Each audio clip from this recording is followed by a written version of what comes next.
ang GMA Regional TV, One Mindanao. Ani nga na mga dagkong balita karong adlaw sa One Mindanao. Visa Consultancy Agency nga nalabigit sa illegal recruitment sa manrabaho isip teacher ug sa hospitality industry abroad gisirad-an sa Department of Migrant Workers. Duha ka drivers angol dihang nabangga ang SUV sa tulay ug napadulong sa kasugat nga L300 van sa Coastal Road sa Davao City. Panghitabo nakuhaan og video. Voter registration alang sa barangay ug sangguniang kabataan elections 2025 hapsay nga gisugdan karong adlaw sa managlahing lugar sa Mindanao. 11 ka mga kandidata alang sa hiyas sa Kadayawan 2025 gipaila-ila na. Cast sa Encantadia Chronicles Sangre milingaw ato sa Kapuso Mall Show sa Zamboanga City. Tausog dish nga tiyula itom ilang gitilawan. Kini ang GMA Regional TV, One Mindanao. Mayong hapon Mindanao, ako si Sara Hilomen Velasco. 8 ka branches sa usa ka visa consultancy agency sa Tibok Nasud ang dungan nga gironda karong adlaw sa Department of Migrant Workers. Kini man illegal matud pa nga nagapang-recruit o mga buot magtudlo sa Amerika. Ang detalye sa live report ni Argil Relator. Argil. Sara, sa mga interesadong manarbaho isip teacher sa Amerika, sigurohon gayud ninyo nga lehitimo ang katransaksyon nga agency. Sige, pahigayon man god nga operasyon kaganina no sa DMW sa 8 ka mga branches sa usa ka agency sa Tibok Nasod, usa ni ana ang naa sa Davao City. Ang maong agency dili otorisado nga mang-recruit alang sa mga mo-apply og teacher ug uban pa didto sa Nasod, Amerika.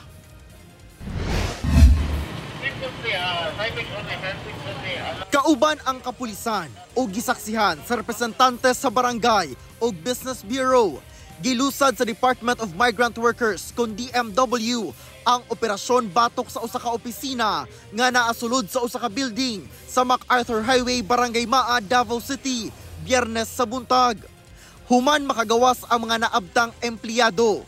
Gilayong gipangdikitan sa mga opisyal sa DMW o closure order ang pultahan o gikandaduhan. Kini aron masiguro nga wala na'y makasulod o dili na kini maka-operate pa. Ang maong opisina kay usamatud pa ka Visa Consultancy Agency. Apan nasayran sa DMW nga nalambigit di ay kini sa recruitment o placement activities nga walay igong dokumento gikan sa DMW nga mamahimo kining makapang-recruit. Pwede lang po mag-conduct ay yung mga license recruitment agency, yung mga binigyan natin ng lisensya ng Department of Migrant Workers. So kung hindi po lisensyado, katulad ng Visa for America, hindi sila license recruitment agency. Nagahanyag matud pa sila og trabaho sa Amerika, labi na sa mga magtutudlo. Lakip ang sa hospitality industry nga dunay sweldo nga gikan $40,000 hangtod $100,000 o 2.3 million pesos hangtod 5.8 million pesos matag tuig. Depende sa kwalifikasyon sa aplikante. Duha ang ilang visa options, ang J1 o exchange visitor o H1B visa o dual intent working visa. Luyong nagasaad ang ahensya o assistance aron makasecure og placement. Wala matud pay garantiya ang timeline sa deployment. Wala na mihatag og pahayag ang mga naabtang empleyado. Yung mga empleyado, sinasabi nila hindi nila alam na may violation silang nagagawa because according to them, it was not clear to them kung ano yung mga transactions nila. Ang alam nila ay visa consultancy lang talaga. Kung dunay mga complainant, kasong illegal recruitment ang posibleng atubangong kaso sa nagdumala sa maong agency, lakip ang mga nalambigit sa transaksyon. Dapat lisensyado at formal po sana sila pumupunta sa agency para malaman nila na may existing agency talaga. And then pag nagbabayad po, dapat may karampatang resibo na i-issue ang agency sa kanila, anong pa man po yung binayaran nila. At dapat po may job order approve ang isang agency bago sila makapag-apply. Dungan ni gilusad ang pagsirado sa brancha sa tibuok nasod, lakip ang sa Zamboanga City. Para sa mga kliyente nga nakatransact na sa maong agency, mamahimo ang mudangop sa buhatan sa DMW 11 aron nga maka-file og reklamo. Labi na kadtong mga nakasumite na og mga dokumento ingon man nakabayad na sa ilang transaksyon. Sara. Okay, dagang salamat, Argil Relator. Atong sayron ang dugang pang mga balita sa Mindanao. Makauban nato si Cyril Chavez live sa Cagayan de Oro City. Cyril. Salamat, Sara. Gisugdan na ang voter registration alang sa Barangay and Sangguniang Kabataan Elections 2025 sa managlahing lugar sa Mindanao. COMELEC giauhag ang mga magparehistro nga mag-fill up na daan sa registration form nga ma-download sa COMELEC website aron paspas ang proseso. Ang detalye sa report ni Efren Mamak. Gidagsa na sa mga aplikante ang unang adlaw sa voter registration alang sa Barangay and Sangguniang Kabataan Elections 2025 nga gipaygayon sa usa ka mall sa General Santos City. Matud sa COMELEC Gensan, gilaumang libuan ang magparehistro, sanglit lakip sab nga magparehistro ang mga kabatan-unan nga nag-edad og 15 hangtod 30 anyos. Gawas sa regular voter registration nga ang edad magsugod sa 18 years old pataas. Magsugod kini gikan alas 8 sa buntag hangtod alas 5 sa hapon hangtod Agosto 10. Gipaybalo sa COMELEC nga ang August 4 ug 5 alang lang sa mga senior citizen ug persons with disability. Wala sab local transfer of registration records atol sa maong registration period. Giawag sab sa COMELEC nga kung mamahimo, fill up panadaan ang voter registration form nga ma-download gikan sa COMELEC website, una mo bisita sa COMELEC registration alang sa paspas nga proseso. Ipaprint lang po nila in legal size or folio size, back to back. One copy lang po, and then we need a photocopy of their valid ID as well as the original valid ID upon visiting the registration site. Sa Davao City, dagsa sab ang mga kabatan-unan sa Commission on Elections District Offices sa Davao City. Hinuon hapsay ang unang adlaw sa pagparehistro sa mga bagong botante. Giklaro sa COMELEC nga alang sa reactivation, mamahimo kini nga i-file online pinaagi sa email address sa election officer sa inyong lugar. Sa Cagayan de Oro City, dagsa ang pipila ka mga buot magparehistro sulod sa usa ka mall sa Uptown Cagayan de Oro City alang sa unang distrito. Lakip ang 70 anyos nga si Nanay Erlinda Oporto, 15 residente sa usa ka pinakalayong barangay sa syudad. Sumala sa pagumangko ni Nanay Erlinda nga kini pa ang unang higayon nga nakaparehistro si Nanay ug unang higayon sab nga makabotar. Para maka-experience ko siya sir sa iyang rights niya nga maka-vote siya sir kay wala gid siya sukad naka-vote sa iyang kuan. First time ni niya kung madayon 70 years. Sumala sa COMELEC nga kun ugaling dili mahinayon ang barangay ug SK election sa Disyembre, posibleng magpaygayon pa kini og voter registration. Let's wait for further announcements. If in case hindi matuloy yung election, probably merong susunod na registration period. Pero kung matuloy, syempre we will continue with the preparations for the election. Kauban si Gary Balantay ug Bong Vicencio, Efren Mamak, 1 Mindanao. Duha ka drivers ang angol human nabanggaan sa usa ka SUV ang usa ka L300 van sa kasugat nga lane sa Coastal Road sa Davao City. Ang aktual nga panagbangga nahulikam. Sa dashcam video, makitang gisubay nining SUV ang outer lane sa Coastal Road sa Davao City apan pag-abot sa tulay, milahus kini padulong sa gutter. Nawad-an na og kontrol ang driver sa Manibela. Hinungdan nga may paingon sa kasugat nga lane ang SUV o may bangga sa L300 van nga anaa sa inner lane. Sa kakusog sa impact, nakatuyok o natuyok pa atras ang L300 van ug nabalik sa ang original nga lane ang SUV hangtod sa nahunong kini sa gutter. Giling girescue ang 47 anyos nga driver sa L300 van. Human naipit ug gidala siya sa ospital. Gidala sab sa ospital ang 40 anyos nga babaeng SUV driver. Nakagawas na sa ospital ang SUV driver samtang nakatakdang ipailawom sa operasyon ang van driver.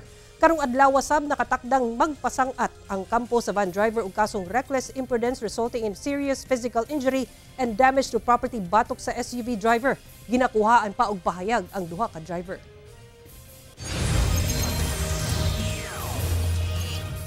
Temporary traffic scheme ipatuman sa National Highway sa Barangay Bugo sa Cagayan de Oro City ug Adlawa, Sabado, aron ma-recover ang usa ka backhoe nga nalubong sa creek. Adlawng Sabado, Agosto 2, gikan 1:00 sa hapon hangtod Domingo, Agosto 3, 5:00 sa kadlawon, ipatuman ang temporary traffic scheme sa Barangay Bugo sa Cagayan de Oro City. Ang traffic scheme partikular ipatuman sa may Bantiles Bridge nga sakop sa National Highway. Ang rason, ang himong recovery and retrieval operation sa usa ka backhoe nga nalubong sa creek nga ginatrabaho niini sa nasangpit nga lugar. Among backhoe kabahin sa gatrabaho sa mong creek apan tungod sa kadanlog sa yuta nalubong kini. Sa mong traffic scheme, gibawalan una nga makaagi ang mga heavy equipment ug trucks sa Bantiles Bridge. Didto una kini gipaagi sa Mantibugaw, Manolo Fortich ug Sayre Highway. Hinoon, tanang light vehicles, lakip mga bus, pwede ra makaagi sa Bantiles Bridge.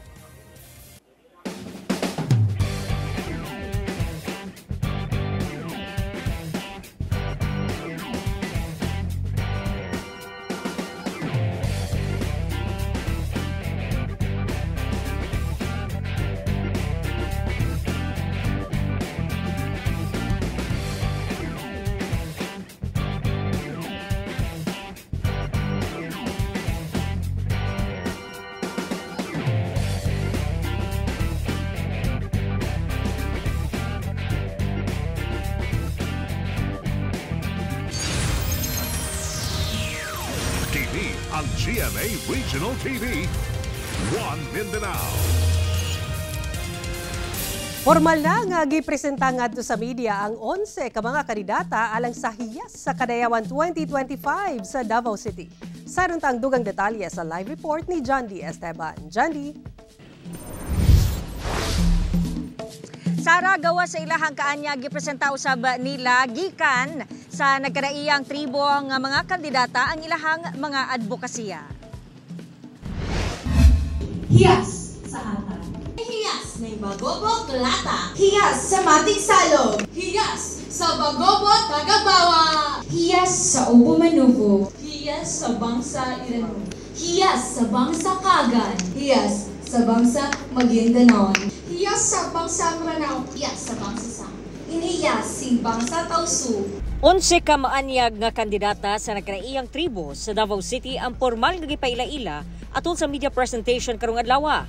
Ang hiyas sa matag tribo mipalanog sa ilang advokasya nga nagsentro sa pagpreserba sa ilang kultura ug tradisyon taliwala sa modernong panahon. Ingon man ang pagwagtang sa sayop ug ubos nga panlantaw sa katawhan ngadto kanila. That we are not just a Matig Salog who can be settled for kape, who can be settled for bugas, but we are a Matig Salog who look up or who envision for something greater than what the people used to see on us. I'm not standing here for the crown, but to share the hope, to be the light in my community, not only in Ata tribe, but the rest of the 11 ethno-linguistic groups. Sumala sa Davao City Tourism Operations Office, andam ang syudad sa pagdawat sa mga turista, ilabi pa nga ginalantaw ang pagdagsa sa mga dumuduong lokal man o langyaw.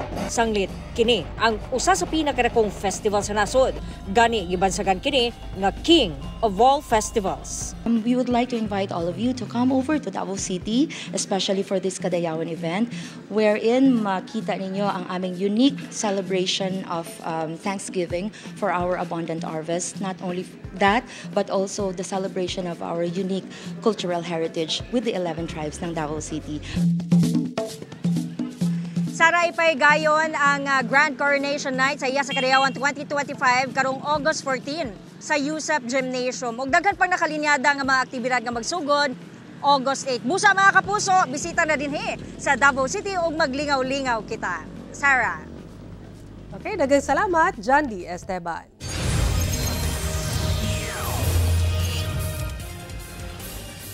Patay ang 68 anyos nga NMLF leader. Human kini gipusil samtang nagmaneho sa iyang sakyanan sa Sibuco, Zamboanga del Norte. Riding in tandem suspects padayong ginapangita sa kapulisan. Dugang detalye sa report ni Efren Mamak.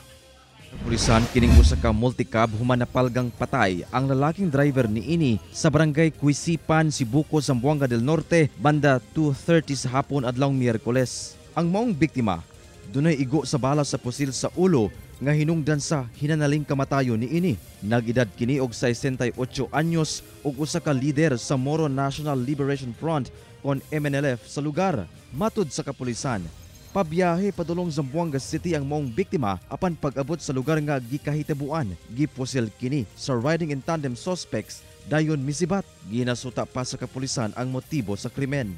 Immediately upon receipt of the report, nag-conduct po ng dragnet operation yung ating mga elements ng Zamboanga del Norte Police Station. So far, sir, under investigation pa po, sir. Ginasulayan pa sa GMA Regional TV1 Mindanao nga makuhaan og pahayag ang kabanay sa biktima, lakip na ang kampo sa MNLF. Kauban si Gary Balantay ug Bong Vicencio, Efren Mamak, 1 Mindanao. Dili maayong balita alang sa mga motorista, saglit kapin piso nga taas presyo sa mga produktong petrolyo ang gipaabot sunod semana. Kapin piso matag litro ang gipaabot nga taas presyo sa gasolina ug diesel nga ipatuman sunod semana. Samtang ang kerosene musa kasabog 80 centavos matag litro. Kini ang projection sa Department of Energy Oil Industry Management Bureau base silang na-monitor nga 4-day trading. Kini epekto human gipatawan og sanksyon sa Estados Unidos ang Russia ug Iranian oil. Gipaabot nga mahimong bastante ang supply sa lana panahon nga makumpleto ang US-EU trade deal.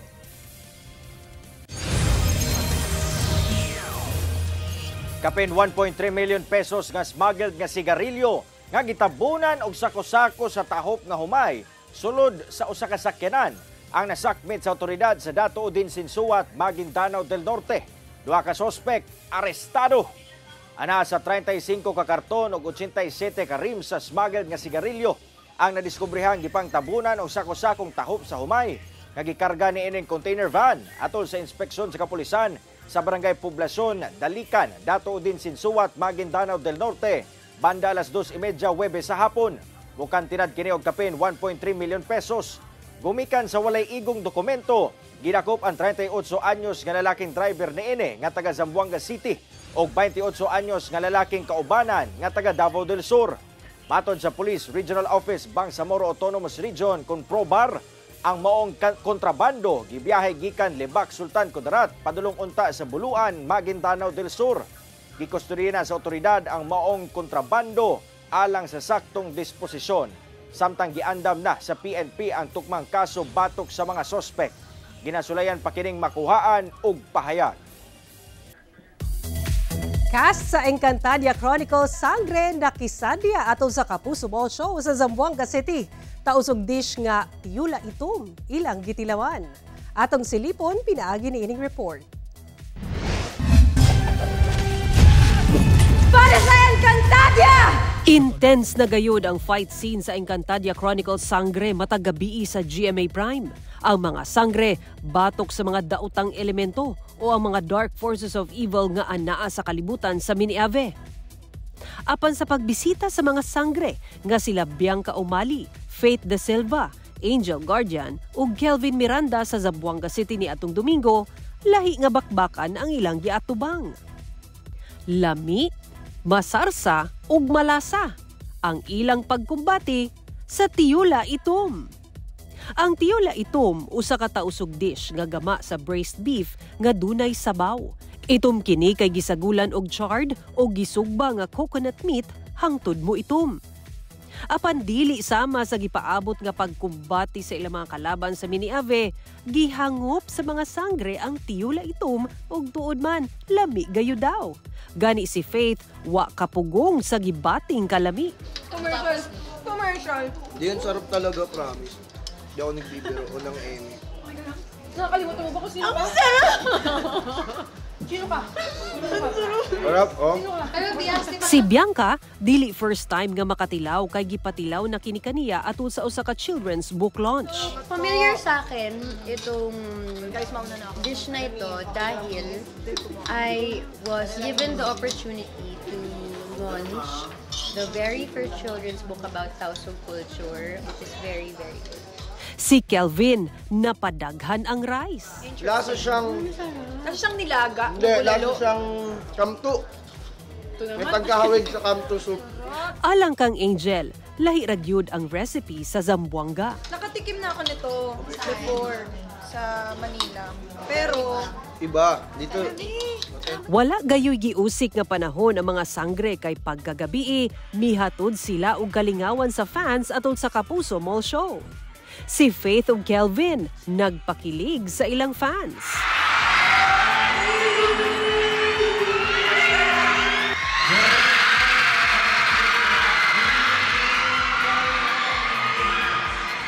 Si Angel naki-selfie with fans. Ug si Bianca naki-selfie sab ug mipirma sa giandam sa fans nga tarpaulin. Nandito pa lamang po sa puntong ito na maaga yung kwento namin. Grabe na po yung pagmamahal sa Encantadia Chronicles Sangre at yung makasama ang Zamboangueños na ganyan kasaya at kaingay. Angayan matud pang atangan ang nagkainit nga mga eksena sa Encantadia Chronicles Sangre matagabi. Napakaraming revelation sa mangyayari kung talaga bang mababawi ni Ashti Perena ang brilyante ng apoy at muli na nga bang makakabangon ng Encantadia sa kamay ng mga mananakop. Avisala Eshma! Sara Hilomen Velasco, 1 Mindanao. Sa pagsugod sa cropping season sa tabako sa El Salvador City, nagpahigayon sab og survey ang City Agriculture Office sa syudad gamit ang usa ka bag-ong teknolohiya aron ma-monitor ang mga mag-uuma real time. Ang detalye sa report ni James Paulo Yap. Sa pagsulod sa cropping season sa tabako karong tuiga, pinaspasay na sab ang mga mag-uuma sa ilang pagpugas sa tanom nga tabako. Si Nanay Fidelina Daog nga halos 40 ka tuig na nga nagtanom og tabako sa El Salvador City. Gisiguro niya nga maayong kondisyon ang iyang tabako kisa nakatakda na nga ma-harvest sunod bulan. Ang tabako bitaw kuno labaw pa sa bata at timanon. Na tinuod man gyud kay mabiyaan nimo na siya og kanang pila ka adlaw madaot. Dungan sab sa pagtanom sa mga mag-uuma og tabako ang pag-survey o validation sa mga personahe sa City Agriculture Office. Aron masiguro nga insakto ang data nga ipasa sa National Tobacco Administration kon NTA alang sa pag-compute sa ilang excise tax. Kon kaniadto, mano-mano nga ihapon sa crop validator ang tinanom nga tabako sa matag plantasyon. Apan karon, cellphone lang og geotagging app gamit ang GPS. Sa maong teknolohiya, igo lang nga hawiran sa mag-uuma ang cellphone o giyang libuto ng area sa iyang plantasyon o paghuman sa pipila ka minuto, bugawas na ang datos. Para ma-document bitaw ang farmers nga tinuod bagid sila nga nagtanom og tobacco ug masukod ang area kung pilay masulod sa area. Ang 2.7 hectares nga umahan ni Lenore, pipila ka minuto lang nga gi-survey og na geotag sa City Agriculture Office. Dako kunong tabang kini tungod mamahimo kining basihan sa mga hinabang nga ipang-apod-apod sa City Agriculture Office. Kung kaniadto maabtan matud pa og halos usa ka adlaw ang pag-validate ug ang pagsukod nining inani kadako nga tanuman og tabako dinhi sa El Salvador City sa pagsulod sa bagong teknolohiya nga ginatawag nila karon og geotagging. 30 minutes na lang makuha nang eksaktong sukod sa plantasyon ug maiha pa kung pila ka punuan sa tabako ang natanom sulod sa maong area. Ang mga support nga ilang gihatag sa mga farmers amo gyung gaka-avail. For example, matagaan mi og depende sa imong tanom, mahatagan mi mga pila ka bag sa abono. Na ay mga sin. So tanan nga ilang programa nga pwede nila ihatag sa farmers amo gaka-avail, sir. Kauban si Makoy Sempron, James Paulo Yap, 1 Mindanao. Gibutiag sa Department of Health Region 12 nga misaka ang kaso sa HIV sa riyon ug kapin gatos karong tuiga kung itandi sa milabahing tuig.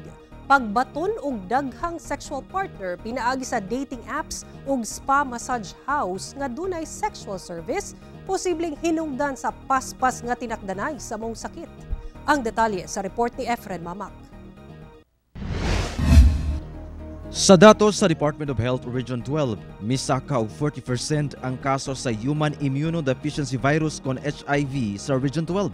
Gikan January 1 to April 30 ning tuiga, miabot sa 248 ang positibong kaso sa HIV. Mas taas kini og 103 cases kung itandi sa milabayng tuig sa susamang period nga anaa sa 145 cases. Sagad matud pa niini kalalakin-an nga nag-edad og 25 to 34 years old. Sumala sa DOH, unprotected sex ang mga nag-unang hinungdan sa paspas nga transmission sa maong sakit sama sa di paggamit og kondom. Lakip na sab ang sharing of contaminated needles ug transfusion of HIV contaminated blood ug pinaagi sa mother-to-child transmission. Apan gawas niini, dugang sa DOH-12, posible sab nga hinungdan sa paspas nga tinakdanay sa HIV ang nagkadaghan nga pamaagi nga makabaton og sexual partner sama sa online dating apps. Lakip na sab sa pagbisita sa mga spa, massage house nga posibleng mag-offer og sexual service. Dapat maging aware tayo doon. Yung mga tao dapat talaga, especially mga kabataan, dapat ma-educate sila how to protect themselves para hindi tayo mahawa. Busa giawhag sa DOH-12 ang mga individual ilabi na kadtong dunay active sexual behavior nga magpa-test alang sa posibleng HIV treatment. Mamahimong mudangop sa 18 HIV treatment centers sa Region 12 lakip sa Regional Health Unit. I-normalize natin sa pandinig nila na pwede kang magpa-check, pwede kang magpa-test, huwag kang matakot. Kasi until now, tabu pa rin ang HIV. Nakakahiya kasi ang primarily transmission of the disease is sexual intercourse. Kauban si Gary Balantay, Efren Mamak, 1 Mindanao. Mga balay kalingawan ug mga lodging house sa Cagayan de Oro City gi-inspeksyon sa mga personay sa Regulatory Compliance Board, CSWD ug kapulisan aron masiguro nga walay menor de edad nga makasulod sa maong mga patigayon. Ang detalye sa report ni James Paulo Yap.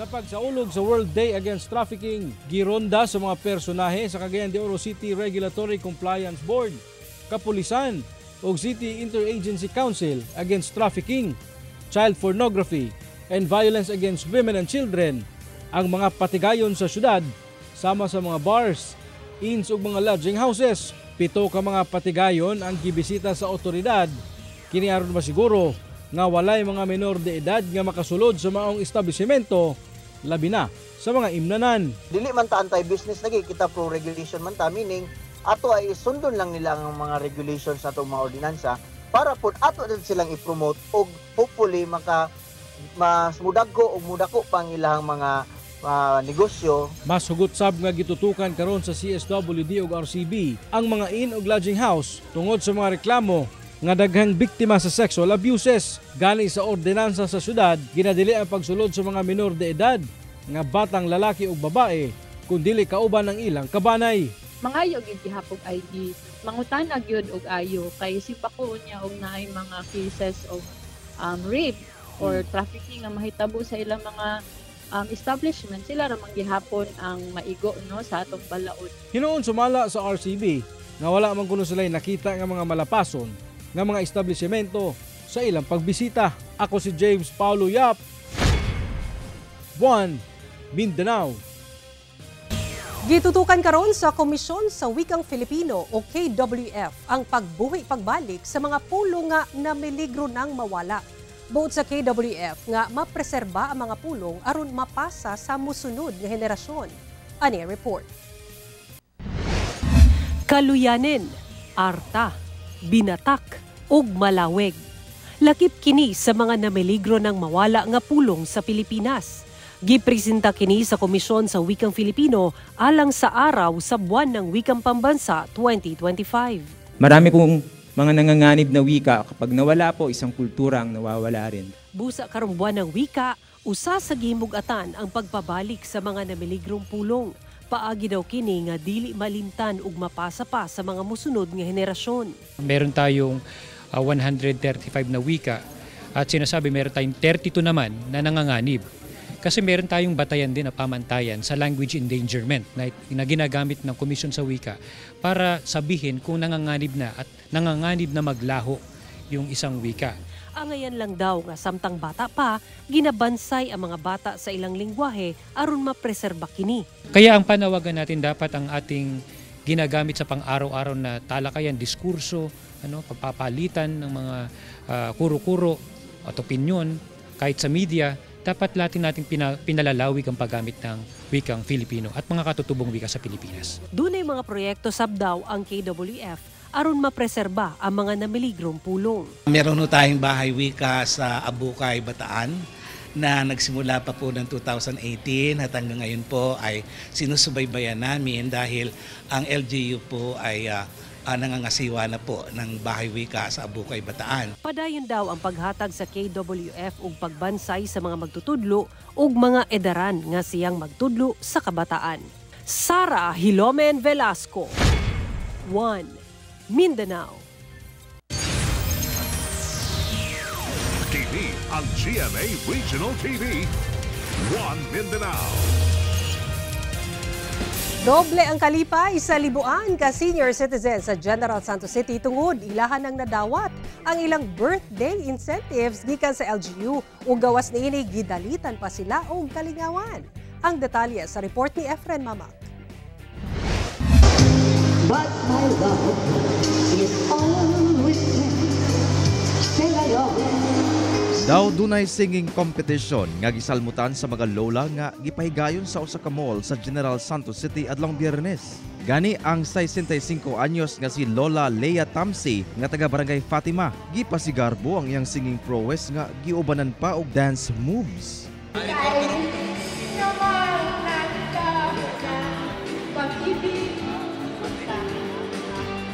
Sa balay, palakanta gyud ko sa balay. Apan, ang maong aktibidad, kabahin lang sa programa nga Birthday Gift Incentive sa Gensan LGU alang sa 1,354 ka mga senior citizen nga nag-birthday sa bulan sa Hulyo. Matag usa kanila, makadawat og tig 2,000 pesos. Pasalamat jud kog dako kay makatabang po sa mga maintenance. Matud sa LGU, ang maong insentibo subay sa City Ordinance nga Birthday Incentives for the Senior Citizen nga alang sa narehistro nga kapin 40,000 ka mga senior citizen sa syudad. Laing pagpanghatag na sab ang nakatakda alang sa mga senior citizen nga mag-birthday sa August ug sa mga mosunod pa nga mga bulan. Bali, actually, gani siya, giagi man gid ni committee hearing, no? Ang OSCA, ang CSWDO. So, kini siya, nagbase ni siya nga kung taga General Santos ka. At least kahit papano, makatabang sa ato mga senior citizen. Kauban si Gary Balantay ug Bong Vicencio, Efren Mamak, 1 Mindanao. Garbo karon sa tibok Pilipinas ang mga partisipante nga gikan sa Davao City kinsa nahimong kampyon sa Seismic Performance of Building Model Competition sa Asian Institute of Technology sa Nasud, Thailand. Ato silang ilailahon pinaagi ni report. Gamit ang balsa wood, usa ka klase sa lig-on nga kahoy nga ginagamit sa paghimo og mga bangka, mipakitang gilas ang mga entries gikan sa managlahing nasud sa paghimo sa ilang nagkadiyang model aron makabarog sa usa ka simulation and earthquake test.